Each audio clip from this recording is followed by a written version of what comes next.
बिस्मिल्लाहिर्रहमानिर्रहीम। अस्सलाम वालेकुम नाजरीन, आप देख रहे हैं प्राइम टाइम विद टीएम और मैं हूं तारिक महमूद। पाकिस्तान में एहतसाब का नारा हमेशा एक मजाक बना रहा है। अरबों रुपए की करप्शन साबित करने के लिए कौम के अरबों रुपए खर्च हो चुके हैं। हमेशा जब भी एहतसाब का शोर बुलंद होता है उसके साथ साथ पॉलिटिकल विक्टिमाइजेशन की बाज़गश उससे कहीं ज़्यादा जोर से सुनाई देती है। मौजूदा हुकूमत इंसाफ और एहतिसाब के नाम पर बरसर इक़्तिदार आई थी, मगर क्या 9 माह गुजरने के बावजूद एहतिसाब के अमल में पेशरफ्त हुई है? कौम आज हुक्मरानों से यह सवाल पूछ रही है कि 9 माह गुजरने के बावजूद मुल्क की जो लूटी हुई दौलत है वो कहाँ रखी हुई है और उनको लाने के लिए क्या इकदाम किए जा रहे हैं। इन सारी बातों का जवाब देने के लिए आज हमारे साथ मौजूद हैं वज़ीर आज़म के माविन खुसूसी बराए एहतिसाब मोहतरम जनाब शहजाद अकबर साहब। बहुत शुक्रिया शहजाद साहब हमें वक्त देने का। ये बताइए कि ये जो एक सबसे पहले शोर है कि आप एहतिसाब नहीं कर रहे बल्कि पॉलिटिकल विक्टिमाइजेशन कर रहे हैं और एक सियासी इंतकाम जिस तरीके से माजी में होता रहा है कि एक ज़माने में हम मियां जाहिद सरफराज की प्रेस कॉन्फ्रेंसेस सुनते थे, फिर सैफुर रहमान साहब की प्रेस कॉन्फ्रेंसेस सुनते थे, तो बिल्कुल वैसे ही लगता है कि क्या आप इस दौर के सैफुर रहमान हैं और उसी तरीके की पॉलिटिकल विक्टिमाइजेशन कर रहे हैं जिस तरह माजी में होती रही है? देखिए, जो एहतसाब का अमल है, जिस तरह से हमारे एक थर्ड वर्ल्ड कंट्री में एहतसाब होता है, वो ऐसा है कि उसमें हमेशा जिनका एहतसाब किया जाता है उसको सियासी इंतकाम का रंग देने, क्योंकि और कोई लॉजिक नहीं है और कोई एक्सक्यूज़ नहीं है। मुझे एक बात बताइए कि ये जो रशीद फलूदे वाले है जिसके अकाउंट में जो बेनामी अकाउंट था उसके अकाउंट में से अरबों रुपए निकले हैं, या मंजूर पापड़ वाला है जिसने मिलियंस ऑफ डॉलर्स की टीटियां की शहबाज शरीफ फैमिली को। अब एहतसाब इनका होना चाहिए या उनका होना चाहिए जिन्होंने इनकी आइडेंटिटी इस्तेमाल की? तो अब बात यह है कि जब ये चीज़ होगी तो इन्हें इसका जब कोई जवाब नहीं होगा, ये डॉक्यूमेंटेड किस्म का आपके नाम पे चीज़ें पकड़ी जाती हैं, तो उस वक़्त ये एक नारा बनाया जाता है कि ये सियासी इंतकाम है, पॉलिटिकल विक्टिमाइजेशन है। मैं इसमें एक छोटी सी आपको चीज़ याद कराता हूँ। माजी में भी जब मोहतरमा बेनज़ीर भुट्टो साहबा पाकिस्तान से बाहर थी और आसिफ जरदारी भी बाहर चले गए तो इनके रेड नोटिस इशू हो गए थे और उसके ऊपर इन्होंने ये एक प्ली ली इंटरपोल के सामने कि ये पॉलिटिकल विक्टिमाइजेशन का अमल है और इनको पॉलिटिकली विक्टिमाइज किया जा रहा है। उस वक़्त हुकूमत पाकिस्तान ने इंटरपोल के सामने बाकायदगी से उस केस को कंटेस्ट किया और उस केस के मेरिट्स जो थे वो इंटरपोल के पैनल के सामने रख दिए, जिसके बाद उनका फैसला था कि इसमें कोई पॉलिटिकल विक्टिमाइजेशन नहीं है और वो वारंट्स अपनी जगह इंटैक्ट रहे।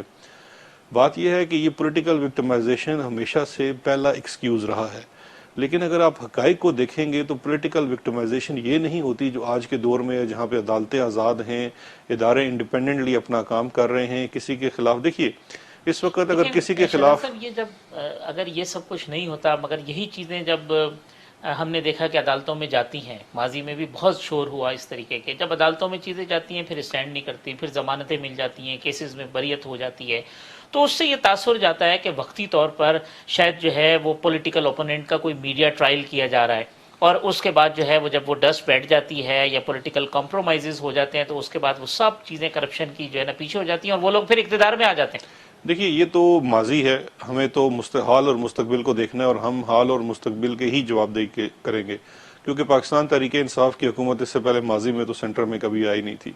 लेकिन अगर आप ये देखिए कि ये माजी में किन के साथ हुआ, तो वही लोग जो इलेक्शन में जाके वादा करते थे कि हम फलां शख्स को गलियों में घसीटेंगे, लड़काना की गलियों में, लाहौर की, फिर उसके बाद आज जब दोनों की चोरी पकड़ी जाती है तो वो साथ मिलके बैठे हुए हैं। तो ये तो माजी है। लेकिन आप उनमें से बाज चोर जो है जब वो निकल के किसी तीसरी पार्टी में चले जाते हैं तो लोग कहते हैं ये ड्राई क्लीन हो गए। नहीं, देखिए, ड्राई क्लीन आप तब तो ज़रूर कह सकते हैं कि अगर पाकिस्तान तहरीक इंसाफ ने हाई मॉरल स्टैंडर्ड सेट ना किए हों। मुझे बताइए, अगर ये वाकई ही पॉलिटिकल विक्टिमाइजेशन होती तो हमजा शहबाज शरीफ इस वक्त प्री अरेस्ट बेल, जिसकी पाकिस्तान की जुडिशल हिस्ट्री में शायद ही कोई मिसाल होगी, महीनों से प्री अरेस्ट बेल चल रही है, जबकि हमारे सीनियर मिनिस्टर जो हैं वो नैब के एक ही केस में अपने जुडिशल रिमांड पे हैं, यानी कि उनका फिजिकल रिमांड भी गुजर चुका है और उनकी बेल भी नहीं हो रही है और वो जेल में है। अगर ये वाकई ही पॉलिटिकल विक्टिमाइजेशन होती और हुकूमत कर रही होती तो हम अपने सीनियर वजीर पंजाब को किस वक्त कम से कम बेल तो करवा सकते थे ना। ये अगर इस तरह से होता तो अलीम खान अभी जेल में ना होते।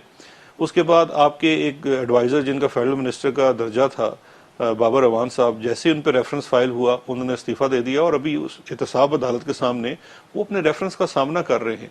और इस्तीफा देने की वजह सिर्फ मॉरल ग्राउंड है, कानून में कोई इस किस्म की लेकिन डिमांड ये नहीं है। मॉरल ग्राउंड परवेज खटक साहब पे एप्लीकेबल नहीं होते कि जिनकी रेफरेंस फाइल नहीं हुआ। देखिए परवेज खटक साहब के केस बड़ा डिस्टिंग्विश्ड है। बड़ा अच्छा हुआ आपने ये सवाल कर दिया। देखिए हो के जाता है यहाँ पे गधों घोड़ों को एक साथ मिलाने की कोशिश की जाती है। परवेज खटक साहब, देखिए इल्जाम, पाकिस्तान का निज़ाम क्या है, ये एडवर्सोरियल निज़ाम है जिसके अंदर दो पार्टीज होती हैं, एक पार्टी दूसरे पे इल्जाम लगा सकती है। इसी तरह से उनके ऊपर एक कंप्लेंट थी, उस कंप्लेंट के ऊपर एक इंक्वायरी हो रही है। अब उस इंक्वायरी में अगर जब कोई चीज़ आती है तो नैब का अपना एक इंटरनल सिस्टम है, अगर वो उसको अपग्रेड करते हैं और उनके ऊपर इल्ज़ाम लगाने की पोजीशन में होते हैं, यानी कि रेफरेंस फाइल करते हैं, तो फिर मैं समझता हूं जो स्टैंडर्ड इस वक्त बाबर अवान साहब ने और अलीम खान ने सेट किया है उसके मुताबिक किसी भी अगर हुकूमती वजीर मुशीर के ऊपर अगर नैब का रेफरेंस फाइल होता है वो रिजाइन कर जाएंगे, क्योंकि ये पाकिस्तान तरीके इंसाफ की स्टेटेड पोजीशन थी पनामा के ज़माने से। शायद साहब लेकिन ये भी बताया ना कि अगर एक मामला इंक्वायरी की स्टेज के ऊपर है, वो कल मैं एक दरखास्त लिखता हूँ और शहजाद अकबर के नाम पे कि जी इनके ऊपर ये चीज़ें और वो बिल्कुल एक फेक होती है या जो कोई स्टैंड नहीं करती, ग्राउंड रियलिटी से कोई ताल्लुक नहीं होता, लेकिन वो चीज़ें जो है ना वो नैब उसको लेता है और कहता है जी फलां शख्स के खिलाफ, शहजाद अकबर के खिलाफ इंक्वायरी शुरू कर दी है और उसका एक मीडिया ट्रायल शुरू हो जाता है। 3 महीने 6 महीने के बाद आ जाता है कि जी एक छोटा सा लफ्ज़ की इंक्वायरी बंद कर दी। उस वक्त तक तो उसका बेड़ा गर्क हो गया उसकी फैमिली के अंदर, उसकी चीज़ों में। तो ये भी तो अब यही फार्मूला अगर आप परवेज खटक पे ही एप्लीकेबल कर लें तो जब तक उनकी चीज़ें कोई एक फाइनल स्टेज पे नहीं आती तो उस वक्त तक तो ये मामला आना ही नहीं चाहिए था। जी देखिए बिल्कुल, मैं इसमें दो चीजें कह दूं। इसमें ज्यादा जिम्मेदारी मीडिया की है, बड़ी माजरत के साथ। नैब मीडिया कोई, क्या करे जब आप आप सुन प्रेस लेना, कॉन्फ्रेंस आप करेंगे देखें तो अपनी, फिर जो है ना अभी अभी हमने आप तो काम हमारा में नहीं, दिखा। आप हमारा जवाब भी सुने। जी देखिए मीडिया ने चूंकि 24 घंटे चैनल चलाना है और 50 के करीब न्यूज के चैनल है, ठीक। तो आपको तो खबर चाहिए। मुझे बताइए, नैब कोई प्रेस रिलीज तो जारी नहीं करता ना कि फलां के खिलाफ इंक्वायरी ऑथराइज होगी। उनकी प्रेस रिलीज आती है जब उनके एग्जीक्यूटिव बोर्ड की मीटिंग होती है और उसमें जिन केसेस के ऊपर ऑथराइजेशन होती है सिर्फ उस हद तक, जो एक्सेस टू इन्फॉर्मेशन एक जनरल हक है, उस हद तक बात होती है। उसके बाद जितनी चाय मगोइयाँ हैं वो मुख्तलिफ पार्टियां करती हैं जिनके पास जितनी इन्फॉर्मेशन है। सही।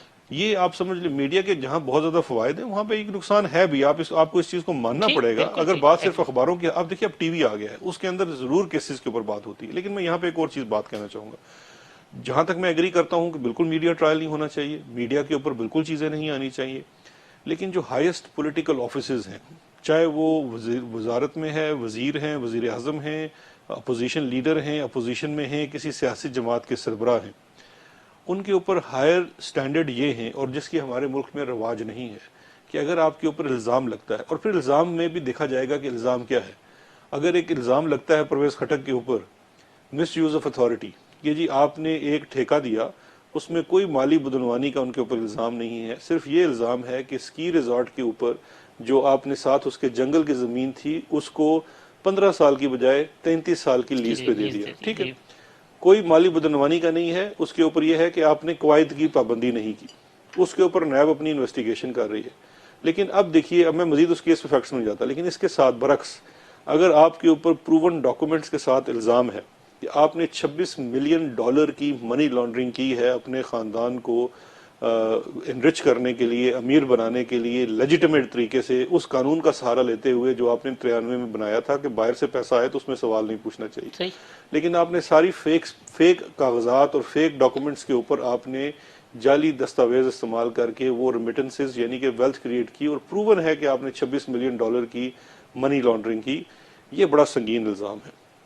इस इल्ज़ाम का जवाब ये हरगिज़ नहीं हो सकता कि मेरी पॉलिटिकल विक्टिमाइजेशन की जा रही है, या मैं इसका जवाब अदालत में दूंगा। देखिए, ये जो कानून है एसेट्स बियॉन्ड नोन सोर्सेज या मनी लॉन्ड्रिंग, ये स्पेसिफिकली पब्लिक ऑफिस होल्डर्स के लिए बना है। और यहाँ मैं आपके नाजरीन के लिए ये भी अर्ज करता चलूँ, ये वाहिद पाकिस्तान का मुल्क नहीं है। जैसे एक पिक्चर पेंट की जाती है जैसे शायद सिर्फ हमारे मुल्क में ये कानून है, दुनिया के तमाम तरक्की पजीर ममालिक में, जिसमें इंडिया भी शामिल है, आधे अफ्रीका के ममालिक शामिल हैं, लातीनी अमेरिका के ममालिक शामिल हैं, आपके यूरोप के ममालिक शामिल हैं, जहाँ पे पॉलिटिकल ऑफिसेज में करप्शन होती है, वहाँ पे इलिसिट वेल्थ यानी कि गैर कानूनी जायदाद बनाना अपने रिसोर्सेज से बढ़कर वो एक जुर्म है जो करप्शन के जुमरे में आता है, और आलमी स्टैंडर्ड्स, यूनाइटेड नेशन का जो कन्वेंशन है ऑन करप्शन, वो इसको रिकग्नाइज करता है। वर्ल्ड बैंक का जो प्रोग्राम है, स्टार प्रोग्राम है, स्टोलन एसेट रिकवरी इनिशिएटिव, वो इसको रिकग्नाइज करता है कि ये बिल्कुल लेजिटिमेट ऑफेंस है, और इसी ऑफेंस के ज़मन में हम पाकिस्तान में भी उन चीज़ों को देखते हैं। शायद सर ये मुझे अब बता दीजिएगा कि एक मतलब हमारे नाजरीन के लिए कि इस वक्त पाकिस्तान की जो दौलत है, कहते हैं जी लूटी हुई दौलत, अरबों डॉलर की दौलत बाहर है, तो एग्जैक्ट अमाउंट कितना है कि जी पाकिस्तान के कौम का कितना पैसा लूटा हुआ इस वक्त जो है ना वो बाहर मौजूद है, और वो उसमें से कितना आ गया और कैसे बाकी कैसे आएगा? देखिए, जहाँ तक एग्जैक्ट दौलत की बात है, तो ये एक रकम ऐसी है जो आप एक फिक्स फिगर नहीं इसलिए दे सकते कि अभी तक आपके इल्म में पूरी चीज़ नहीं है। अभी एक मिसाल मैं देता हूँ कि OECD का एक मल्टीलेटरल ट्रीटी सिस्टम है, जिसके तहत अभी आपके मुल्क के इदारों को बाहर के ममालिक के बैंक अकाउंट्स, एसेट डिक्लेरेशन, उन तक रसाई दी जाती है। उसके फर्स्ट फेज में 26 ममालिक के जो कागजात तक हमें रसाई मिली है, और अभी तक जो 8-9 माह में हमने फर्दर अपनी इन्वेस्टिगेशंस की हैं, जिसके अंदर मनी लॉन्ड्रिंग के केसेस भी हैं, तो ये कोई 12 बिलियन डॉलर के लगभग रकम, ट्रेस्ड रकम नजर आती है। और अब इसके बाद इस साल के सितंबर अक्टूबर में हमें 40 और ममालिक से डेटा रिसीव होगा। वो फिर उसको डिसेमिनेट करने में 1-2 माह लगते हैं। अब तक 12 अरब डॉलर की रकम जो पाकिस्तान से लूट के बाहर गई है वो ट्रेस अब कर चुके हैं जी, जो रकम ट्रेस कर चुके हैं, और उस पर हमने उसकी वापसी का अमल भी शुरू कर दिया है। और उसके वापसी के अमल में अभी तक हमें इनिशियल जो कामयाबियां हुई हैं, उसमें 1300 मिलियन रुपए जो हैं, ये 1.3 बिलियन डॉलर रुपए बनते हैं, वो रिकवर हो चुके हैं और इस वक्त खजाने में जमा हो चुके हैं। अगर आप इसको 12 बिलियन के डॉलर्स के तनाजुर में देखेंगे तो ये छोटी रकम लगती है, लेकिन ये पाकिस्तान की हिस्ट्री में पहली रिकवरी है 1.3 अरब रुपयों की, जो आज से पहले पाकिस्तान में कभी नहीं हुई। और इसका अमल जो था, इसको रिकवरी का प्रोसेस जनवरी से शुरू हुआ है, क्योंकि देखिए सितंबर ऑनवर्ड्स तो हमें डेटा रिसीव होना शुरू हुआ, हमारा इंफ्रास्ट्रक्चर अभी तक कंप्लीट नहीं हुआ, उसमें दफातर, कानून साजी, वो सारी चीजें हुई। लेकिन इसके बावजूद ये पिछले 4 माह के अंदर ये जब रिकवरी का प्रोसेस एक्चुअली शुरू हुआ, तो 1.3 अरब की रिकवरी होगी, और इसके साथ साथ 7 से 8 अरब रुपयों की, और इस वक्त जो वाजे हमें डायरेक्शन मिल चुकी है कि लोग ट्रेस हो चुके हैं, उनके एसेट्स हमने फ्रीज कर लिए हैं, और उसके ऊपर हम काम कर रहे हैं। शायद सब एक ब्रेक ले लेते हैं, ब्रेक के बाद आएंगे तो पर्टिकुलर हम गुफ्तगू करेंगे एक शरीफ फैमिली के हवाले से, और दूसरा आसिफ जरदारी साहब की जो GIT और जो उनके केसेस है उसके हवाले से। तो एक मुख्तसर सा वक्फा, वक्फे के बाद शहजाद अकबर साहब से गुफ्तगू का सिलसिला जारी रखेंगे।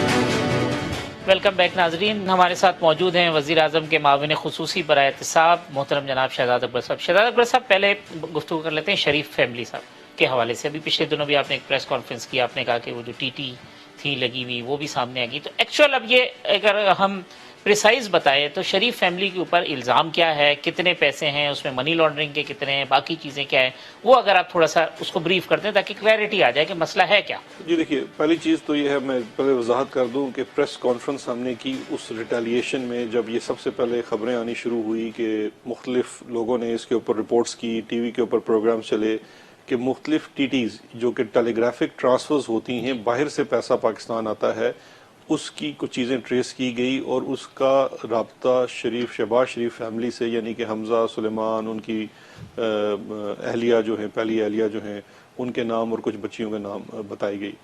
और उसके बाद ऐसे शरीफ फैमिली की तरफ से रिएक्ट किया गया जैसे ये हुकूमत वक्त उनके खिलाफ कुछ पॉलिटिकल विक्टिमाइजेशन करी। तो उसके ऊपर हम 3 वज़रा ने ये प्रेस कॉन्फ्रेंस करके क्लैरिटी लाए कि असल में इस केस के हक़ाइक़ क्या हैं, और ये केस अभी इन्वेस्टिगेशन हो रहा है, और शरीफ फैमिली को इसका जवाब देना चाहिए, क्योंकि जो बात मैंने पहले की कि ये हाई पॉलिटिकल ऑफिस के लिए हाई मॉरल ग्राउंड होता है, और हाई मॉरल उसके ऊपर एक वैल्यू होती है। मेरे ख्याल में वही कच बैसी इसको मैं कह सकता हूँ।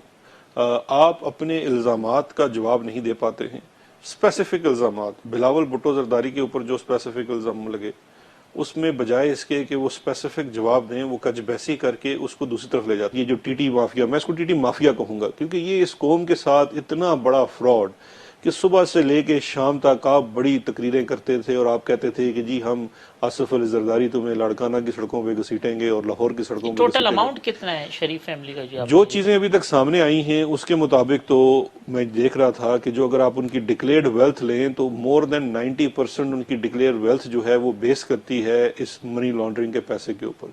26 या 27 मिलियन डॉलर की मनी लॉन्ड्रिंग है और ये तो वो पैसा है ना जो जाहिर किया गया है। इसके अलावा लोगों को नहीं पता कि कितना पैसा है जो जाहिर नहीं किया गया। वैसे आप नैब ऑफिस जाते हैं या एफआई हेडक्वार्टर जाते हैं जो कहते हैं कि देखिए वहाँ बैठे होते हैं दो फिर चीजें आपका हैं, दो चीजें हैं। एक तो ये है कि मेरा नैब ऑफिस जाना या एफआईए के ऑफिस जाना या एफएमयू के ऑफिस में जाना ये बिल्कुल मेरी जॉब का हिस्सा है, लेकिन मैं वहाँ केस वर्क करने के लिए नहीं जाता। पहली तो चीज़ ये है कि वो मिनिस्टेरियल स्टेटस की वजह से ज़्यादातर तो मेरे ही दफ्तर में मीटिंग हो जाती है।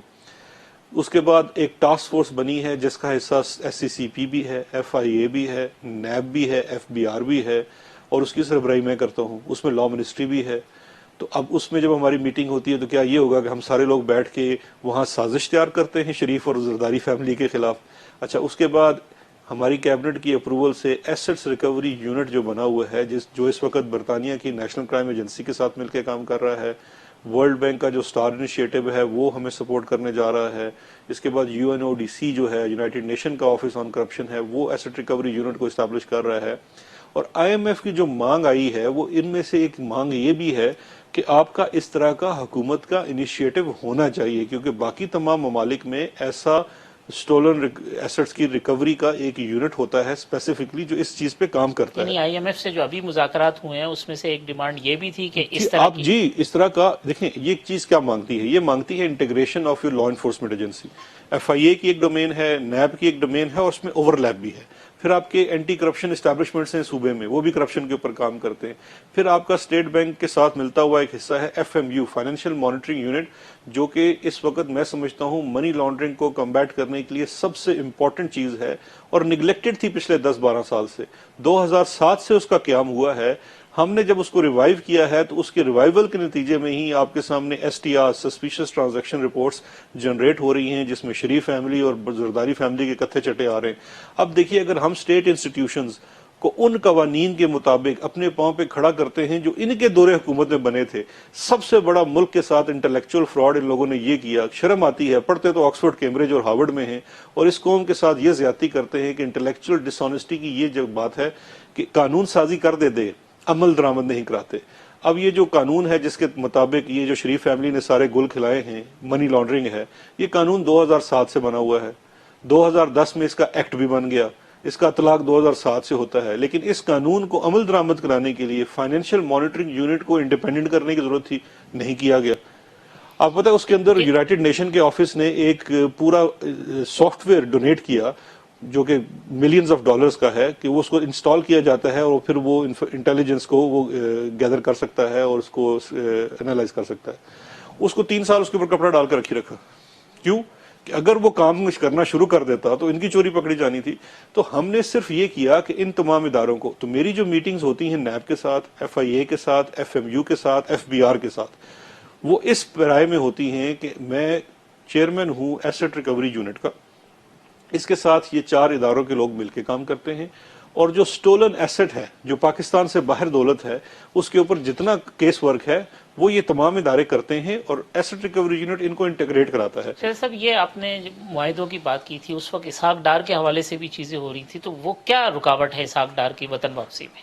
देखिए, इसहाक डार की वतन वापसी में जो सबसे बड़ी रुकावट है वो आपके यहाँ जो बुरा केस वर्क किया जाता है वो है। जब हमारी पहली इनिशियल रिक्वेस्ट फाइल की गई थी तो उस वक्त हमारी हुकूमत नहीं थी और उसके ऊपर दूसरा जो प्रॉब्लम है वो एक आता है जो उनके ऊपर केस पहला फाइल किया गया था, उस केस के अंदर डुअलिटी ऑफ क्रिमिनलिटी का एक इशू होता है कि जो ऑफेंस आप कह रहे हैं ऑफेंस पाकिस्तान में है और बरतानिया में भी होना चाहिए। अब asset beyond non source Pakistan में क्रिमिनल ऑफेंस है और बरतानिया में ये एक सिविल ऑफेंस है। तो एक तो ये इसके अंदर एक टेक्निकल हिच थी जो अब हमने दूर कर दी है और उम्मीद है उसके ऊपर जल्दी फैसला होगा। दूसरा, मैं समझता हूं कि उसके अंदर चूंकि हमारे इस वक्त कोई ट्रीटी नहीं है दोनों ममालिक की आपस में, तो ये ऑटोमेटिक नहीं है। तो कह रहे थे कि एमएलए पेश कर रहे हैं असेंबली के अंदर और जी नहीं, वो 2 चीजें हैं। एमएलए तो हमें म्यूचुअल लीगल असिस्टेंस का एक्ट, पाकिस्तान में म्यूचुअल लीगल असिस्टेंस का कोई कानून मौजूद नहीं था जो कि ओवर आर्चिंग हो। नैब के कानून में एक सेक्शन 21 में इसकी प्रोविजन मौजूद है, लेकिन ओवरऑल हमारे यहाँ नहीं है। तो इसलिए इंटरनेशनली हमें बड़ा एक मसला आता है जब हम किसी से मदद मांगते हैं, तो वो कहते हैं कि आपके यहाँ इस किस्म का कोई सिस्टम नहीं है कि कल जब हम आपसे मदद मांगेंगे तो आप हमारी मदद कैसे करेंगे। तो उसके लिए ये बड़ा ज़रूरी था, तो वो हमने लॉ ड्राफ्ट करके अपनी कैबिनेट से अप्रूव करा के, CCL से अप्रूव करा के पार्लियामान को भेज दिया है। उसमें कोई डेथ पेनल्टी भी है, को खत्म करनी पड़ेगी हमें? नहीं नहीं, उसमें बिल्कुल ऐसा कुछ नहीं है। एक्स्ट्राडिशन के केसेस के अंदर इस वक्त हमारी नेगोशिएशंस चल रही हैं बरतानिया के साथ कि हम एक्स्ट्राडिशन ट्रीटी भी कर लें, और जो उम्मीद है कि इंशाल्लाह इस साल हो जाएगी। उसके अंदर एक एक्सक्लूजन क्लॉज है कि उन तमाम जराइम में जहां पे सजाए मौत है उसमें ये एक्स्ट्राडिशन ट्रीटी नाफुजुल अमल नहीं होगी। उसका मानी ये होंगे कि जहां पे किसी ऑफेंस में जो हमें दरकार है और उसमें अगर सजाए मौत है, तो अनलेस और अनटिल हम उस मुल्क को ये गारंटी दें कि इस एक शख्स को हम सजाए मौत नहीं देंगे इस केस में, तो उसके बगैर वो हमें एक्स्ट्राडाइट नहीं किया जाएगा, क्योंकि ये उनके कानून का हिस्सा है। फिर आप अल्ताफ हुसैन वाले मामले में क्या करेंगे? देखिए, क्योंकि उनके ऊपर जो केसेस है वो तो बहुत ही हीनियस किस्म के केसेस हैं। जी बिल्कुल हीनियस किस्म के केसेस हैं, लेकिन इसकी मिसाल आपके हमसाया मुल्क इंडिया में भी शामिल है कि वो केसेस जहां पे एक शख्स भाग के, लेट्स सपोज एक ऐसे मुल्क में चला जाता है जहां पे सजाए मौत को वो जुर्म जानते हैं और उसको नहीं, उसके खिलाफ है, जैसा कि बरतानिया है, तो वहां से जब आप कोई कैदी लाते हैं तो उसको उस स्पेसिफिक एक रिलीफ देते हैं, लेकिन उसके साथ आप उसको एक्सचेंज कर देते हैं लाइफ इम्प्रिजनमेंट, और वो लाइफ इम्प्रिजनमेंट 14 साल या 10 साल नहीं है, वो फॉर लाइफ है। तो वो कानून में किया जाना जरूरी है। के बानी को अगर पाकिस्तान लाया गया तो उन्हें किसी भी तरह से सजाए मौत नहीं हो सकेगी अगर हम ये नहीं, देखिए ये तो अभी सारी वो अभी मफरूजा ही इसको कहा जा सकता है। उसकी वजह यह है कि इस वक्त जो इम्पास है, जो रुकावट है अल्ताफ हुसैन की एक्स्ट्राडिशन के ऊपर, वो रुकावट असल में सजाए मौत का कानून पाकिस्तान का है। कि अगर आप अल्ताफ हुसैन को, वो बरतानिया वाले इस बात से कन्विंस हैं कि जो जराइम की आपने इनकी लिस्ट दी है वो अपनी जगह दुरुस्त है, एविडेंस भी है, उसको एक्सेप्ट किया उन्होंने, एक्सेप्ट भी किया है, उसको करना भी चाहते हैं, लेकिन जिन जराइम में हम उनको लाना चाहते हैं उन जराइम में सजाए मौत है। तो इसलिए वो ये कहते हैं कि हमारे कानून के मुताबिक हम इसे एक्स्ट्राडाइट नहीं कर सकते तावक्ते के आप हमें स्टेट गारंटी दें। अब स्टेट गारंटी देने के लिए हमें पार्लियामान में जाना पड़ेगा। देखिए, अगर हम लॉ में तब्दीली करते हैं तो लॉ में तब्दीली तो पार्लियामेंट करती है, तो पार्लियामेंट अगर उस तब्दीली से एग्री करेगी कि हम वन टाइम या वन केस पर्टिकुलर ये दे सके उनको छूट के, जी इसमें सजाए मौत नहीं होगी, तो फिर ये हो सकेगा। लेकिन अभी तक ये सिर्फ एक प्रपोजल है। ये प्रपोजल जब पार्लियामान में जाती है, अगर इस पे एक्सेप्टेंस आती है तो अल्ताफ हुसैन साहब यहाँ पे उनको एक्स्ट्राडाइट किया जा सकता है। ले जा रहे हैं आप पार्लियामेंट में? ये मेरे ख्याल में बिल चला गया है पार्लियामेंट। MLA का तो नहीं, MLA का नहीं, MLA से हट के है। ये एक आपके PPC के अंदर अमेंडमेंट का एक बिल है। वो अमेंडमेंट में एक सिर्फ एक क्लॉज को अमेंड करना है, वो ऑलरेडी कैबिनेट से अप्रूव होके शायद पार्लियामान चला गया है। और वहां से अप्रूवल आ जाती है तो उसके बाद फिर अब कितना वक्त लगेगा? देखिए, उसके बाद अप्रूवल तो आ जाती है। एक चीज मैं जो इसाक डार के केस में भी बता दूं और इससे में अल्ताफ हुसैन में भी, कि एक्स्ट्राडिशन के अमल के 2 स्टेजेस होते हैं। पहला स्टेज ये है कि दोनों हुकूमतें आपस में एग्री करें कि इन शख्स को एक्स्ट्राडाइट करना है। जब ये एग्रीमेंट हो जाता है तो उस एग्रीमेंट के, ये सबसे बड़ा स्टेप है, उस एग्रीमेंट के बाद एक जुडिशियल प्रोसेस होता है। वो जुडिशियल प्रोसेस ये है कि पहले उस शख्स को मैजिस्ट्रेट के सामने पेश किया जाएगा, मैजिस्ट्रेट के सामने उसके खिलाफ चार्जेस बयान किए जाएंगे, और फिर मैजिस्ट्रेट उसके देखेगा कि इसको क्या फेयर ट्रायल मिल सकता है, इसके कोई तहफ़्फ़ुज़ात तो नहीं है, एविडेंस में जान है कि नहीं है। उसके बाद वो मैजिस्ट्रेट उसका फैसला करता है। इस काम में 6 माह 1 साल लग सकता है, लेकिन उसके बाद 2 राइट टू अपील होते हैं, यानी कि एक हाई कोर्ट में अपील कर सकेगा और एक वहां की कोर्ट ऑफ अपील में। तो इस अमल में 2 साल 1.5-2 साल भी लग सकते हैं, डिपेंडिंग ऑन। इसका तो मतलब ये हुआ कि अगर इसहाक डार और अल्ताफ हुसैन को वापस लाने का मामला आज से शुरू करे तो लगभग 2 से 2.5 साल तो मिनिमम लगेंगे उनको। जी बिल्कुल लग सकते हैं। देखिए, इंडिया के केस की मिसाल है विजय माल्या की। विजय माल्या का केस 2 साल से बरतानिया, इंडिया शायद परसू कर रहा था। 2 साल बाद बरतानिया एग्री किया कि हम इनको एक्स्ट्राडाइट करेंगे।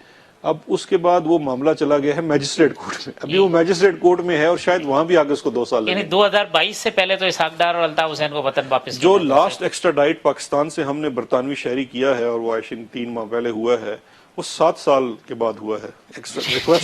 तब ब्रेक ले लेते हैं, ब्रेक के बाद आते हैं तो फिर अपने गुफ्तगू को जारी रखेंगे। वक्फे के बाद शहजाद अकबर साहब से गुफ्तगू जारी रखेंगे।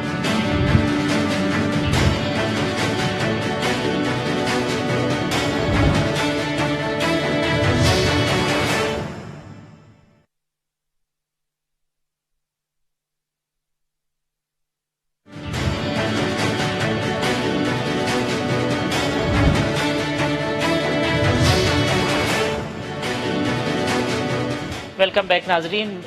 शहजाद अकबर साहब हमारे साथ मौजूद हैं। शहजाद साहब, ये तो फिर थोड़ी सी नाउमीदी वाली है, जिसको कहे कि लोगों की एक्सपेक्टेशन ये होती है कि फौरी फौरी काम हो जाए, लेकिन ये जो लीगल प्रोसेस आपने बताया ये तो थोड़ा सा ऐसा है कि लगता है कि मैं लोगों की एक्सपेक्टेशन पे तो यही कह सकता हूँ, लोग तो सारा दिन जो मुझे बाजार में मिलते हैं, मैं कोई अपना सौदा लेने जाता हूँ तो मिलते हैं, तो वो मुझे एक चीज़ रिकमेंड करते हैं कि आप सऊदीया के मॉडल की एहतसाब करें पाकिस्तान में।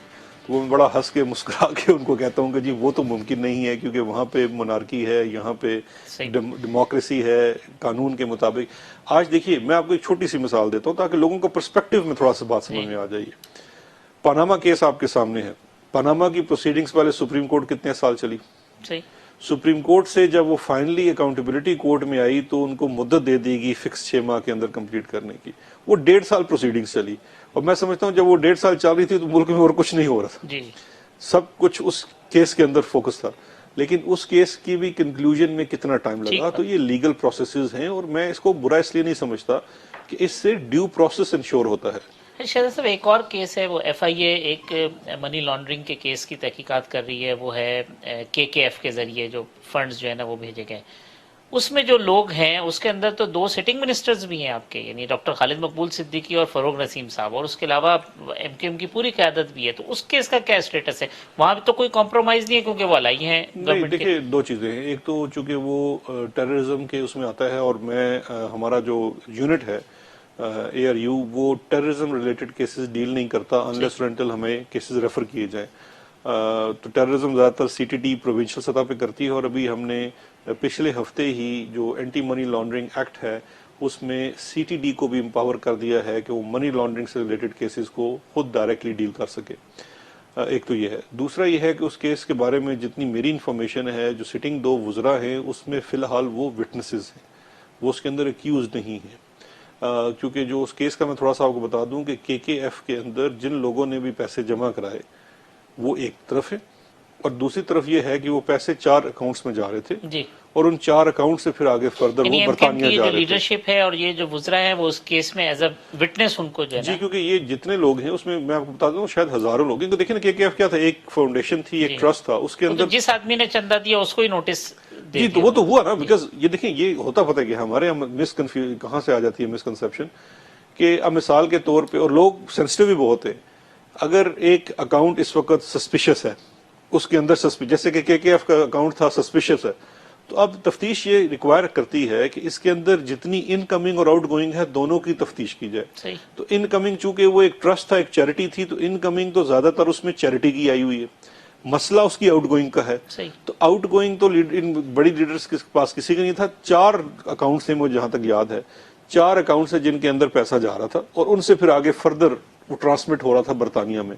तो उन 4 अकाउंट्स को बेसिकली आप समझेंगे कि वो अक्यूज्ड में आते हैं। बाकी लोग तो उसके अंदर वो हैं जिन्होंने एक Donation ट्रस्ट को, दी। एक चैरिटी को डोनेशन दी। शहजाद साहब, ये अब 9 माह होने को आए हैं। एक सवाल ये उठता है कि भाई क्या 9 माह के अंदर पंजाब के अंदर, विफाक में, KPK में, बलूचिस्तान में क्या 1 रुपए की भी करप्शन नहीं हुई? कोई एक ऐसी चीज़ नहीं आई हो जो कि आपकी रडार में आई हो, मॉनिटर की हो, या ऐसी चीज़ें आई हैं आप उस पर तहकीकात कर रहे हैं? देखिए, 2 चीजें हैं। एक तो सबसे पहले मेरे रोल को कंफ्यूज नहीं किया जाए। मेरा रोल हरगिज किसी थानेदार का नहीं है, मेरा रोल मुशावरत का है। मैंने मुशावरत देनी है वज़ीर-ए-आज़म पाकिस्तान को, और उनके ज़ेरे तमाम जिनके नीचे जितने ज़ेर इंतज़ाम इदारे हैं उनके अंदर स्ट्रक्चरल, प्रोसीजरल, लेजिस्लेटिव रिफॉर्म्स और कैसे वो चल रहे हैं, काम इदारों का है। आप अगर इन इदारों की परफॉर्मेंस को देखते हैं तो मैं आपसे रिक्वेस्ट करूंगा कि आप इसके ऊपर एक स्पेशल रिपोर्ट करें कि इन 9 माह के अंदर FIA की कारकर्दगी में कितनी बेहतरी आई और नए केसेस कितने बने, NAB की कारकर्दगी में कितनी बेहतर आई, कितनी उसमें रिकवरीज हुई, कितने नए केसेस बने और किस तरह के बने। उसके बाद एंटी करप्शन, जो मैं समझता हूँ मेरी नज़र में, क्योंकि मैं करप्शन के मामला से पिछले 15-20 साल से डील कर रहा हूँ, मेरी नज़र में जिस चीज़ का इम्पैक्ट आम आदमी की ज़िंदगी पे है वो सबसे ज़्यादा इदारा है एंटी करप्शन एस्टैब्लिशमेंट। आप इस इदारे को मजबूत कर दें, इसको एम्पावर कर दें। और मैं बड़ा खुश हूँ कि supreme court of Pakistan, honourable supreme court of Pakistan ने 4 माह पहले एक फैसला दिया जिसमें उन्होंने साफ लिख दिया कि ये जो एंटी करप्शन का कानून है वैसे तो बहुत अच्छा है, लेकिन उसके अंदर एक जो चीज़ लिखी हुई है कि ग्रेड 18 से ऊपर जब आपने किसी के खिलाफ तहकीक करनी हो तो एडिशनल चीफ सेक्रेटरी से इजाज़त लें, ये गैर कानूनी है। गैर आईनी है। आप खुद नैब की जो परफॉर्मेंस है, ये चीजें उससे मुतमईन है कि जी ठीक है? देखिए, अभी काम नैब की परफॉर्मेंस या आपके जहन में भी है कि नहीं यार ये चीजें जो है ना यहाँ पे ठीक होनी चाहिए थी, या यहाँ देखिए, ज्यादती कर दी है? इस वक्त जितनी रिसोर्सेज नैब के पास हैं, उनके हालात के अंदर तो नैब ठीक काम कर रहा है, लेकिन कुछ जिम्मेदारी हमारी भी है एज हुकूमत और कुछ जिम्मेदारी नैब की भी है। हुकूमत की जिम्मेदारी है कि उन्हें वो स्ट्रक्चरल चीज़ें फराहम करना, उनकी तनख्वाहें बेहतर करना। नैब का काम है अपनी इन्वेस्टिगेशन और प्रोसिक्यूशन को बेहतर करना। नैब जो लॉज में अमेंडमेंट है उसके ऊपर जो है कुछ बेसिक कोई बड़ी अमेंडमेंट, जो बर्डन ऑफ प्रूफ जो है जो डाल देते हैं कि जी एक्यूज के ऊपर ही है, वो इस वजह से बहुत सारे केसेस लोग कहते हैं नैब पे भेज देते हैं, एफआईए या उधर दूसरी जगह पे नहीं जाती हैं, एंटी करप्शन में नहीं ये जाती कि एक बड़ी एक आम मिसकंसेप्शन है इस मुल्क के अंदर कि नैब के कानून में रिवर्स बर्डन ऑफ प्रूफ है। जी। नैब के कानून में 12 ऑफेंसेस हैं। सेक्शन 9 है जिसके अंदर 12 सब सेक्शंस हैं, 9A1 से लेके 9A12 तक। उसमें सिर्फ 9A5 जो है उसमें रिवर्स बर्डन ऑफ प्रूफ है। बाकी तमाम के तमाम 11 ऑफेंसेस के अंदर प्रोसिक्यूशन ने प्रूव करना होता है। तो ये तो पहली मिसकंसेप्शन दूर कर लीजिए। जो एक मामला है जहां रिवर्स बर्डन ऑफ प्रूफ है वो सिर्फ पाकिस्तान में नहीं है, सिर्फ नैब के कानून में नहीं है, वो बहुत सारे केसेस हैं जिसमें वो रिवर्स बर्डन ऑफ प्रूफ है। और मैं थोड़ा सा अर्ज कर दूं, ये समझने के लिए बड़ा जरूरी है। वो है एसेट्स बियॉन्ड नोन सोर्सेज। उसमें रिवर्स बर्डन तब होता है कि मैं अगर ये कहूं कि आप पब्लिक ऑफिस होल्डर हैं तो मुझे पहले प्रूव करना पड़ेगा आप पब्लिक ऑफिस होल्डर हैं। फिर मैं कहूं ये आपके नॉन एसेट्स हैं तो मुझे प्रूव करना पड़ेगा ये आपके नॉन एसेट्स हैं। फिर मैं कहूं कि ये वाले जो एसेट्स हैं ये आपके नॉन एसेट से हटकर हैं तो मुझे प्रूव करना पड़ेगा ये वाला एसेट आपका है। तो ये सारी चीजें एज अ प्रोसिक्यूशन मुझे प्रूव करनी पड़ेंगी। उसके बाद जिम्मेदारी आप पे है कि आप करें कि नहीं ये मेरे जायज आमदनी से, तो जो कि एक लॉजिकल बात है और ये सुप्रीम कोर्ट का टेस्ट भुगत चुकी है और पूरी दुनिया में भी ये कानून है। वो असफंदयार वली का केस है सन 2000 और 2001 का, जिसमें मजे की बात है हुसैन नवाज भी एक पटिशनर थे जिन्होंने नैब के कानून को चैलेंज किया था। सब ये जो बीआरटी है या बिलियन ट्री है इसके ऊपर कोई तहकीकात हो रही है? क्योंकि बहुत शोर है इसके ऊपर कि जी करप्शन हुई है और अपोजिशन का डिमांड है उसके ऊपर। देखिए, ये शोर तो ऐसा है कि आप 10 लोग ढोल बटा के पीटना शुरू कर दें तो शोर हो गया। जो लोग शोर कर रहे हैं उन इदारों के पास जाएं, कोई सबूत है तो जाके नैब के यही पास। बात तो वो आपसे कहते हैं कि भाई आप उधर जाएं, वहां कुछ करते नहीं है, मीडिया ट्रायल हमें जो है ना नहीं तो आप देखिए, मुझे अदालतें रिलीफ दे देती हैं। अदालतें रिलीफ आपको फिर मैं याद कराता हूँ, जेल में इस वक्त अलीम खान है और जेल से बाहर हमजा शहबाज शरीफ है। आप अलीम खान के केस में देख लें क्या एविडेंस है, हमजा शहबाज शरीफ के केस में देख लें क्या एविडेंस है। और एक साहब जो 6 हफ्ते की छुट्टी लेके आए हुए हैं महज इस चीज के ऊपर कि जी मेरा दिल घबराता है जेल के अंदर तो मैं वहां इलाज नहीं हो सकता।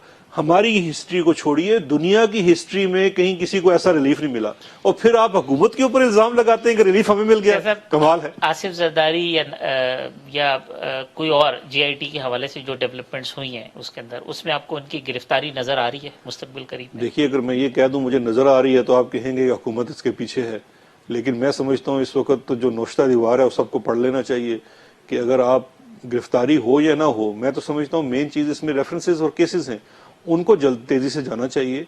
और मेरी उसमें जीआईटी की रिकमेंडेशन पे जितने रेफरेंसेस हैं उतने ही बनेंगे या कम बन रहे हैं? जो देखिए, मुझे कोई इसका अंदाजा नहीं है कि कम बन रहे हैं ज्यादा बन रहे हैं। जेआईटी ने शायद 16 रेफरेंसेस कहे थे और आज नैब ने जो अपनी रिपोर्ट इस्लामाबाद हाई कोर्ट में जमा कराई है वहां पे उन्होंने 26 इंक्वायरियों का 22 या 26 इंक्वायरियों का जिक्र किया है। तो वो उसी के मुताबिक है कि कितने रेफरेंसेस बनते हैं। ये तो अब नैब देखिए, सुप्रीम कोर्ट ने नैब को पाबंद नहीं किया। सुप्रीम कोर्ट ने कहा ये 16 रेफरेंस फाइल करें, आप इससे जायद भी कर सकते हैं और इससे कम भी कर सकते हैं क्योंकि नैब ने अपना माइंड अप्लाई करना है। सब आपसे बहुत सारी बातें करने के लिए मगर वक्त जो है वो खत्म हो गया, तो फिर किसी एक और नशिस्त के अंदर हम डिटेल गुफ्तगू करेंगे। शहजाद अकबर साहब हमारे साथ मौजूद थे। मुल्क में जो एहतसाब के हवाले से जो पेशरफ्त हो रही है, मुल्क की दौलत वापस लाने के लिए जो इकदाम हुकूमत कर रही है, उस हवाले से इनसे गुफ्तगू हुई। कल फिर आपसे मुलाकात होगी इसी प्रोग्राम में। इसी वक्त इजाज़त दीजिए। अल्लाह हाफिज़।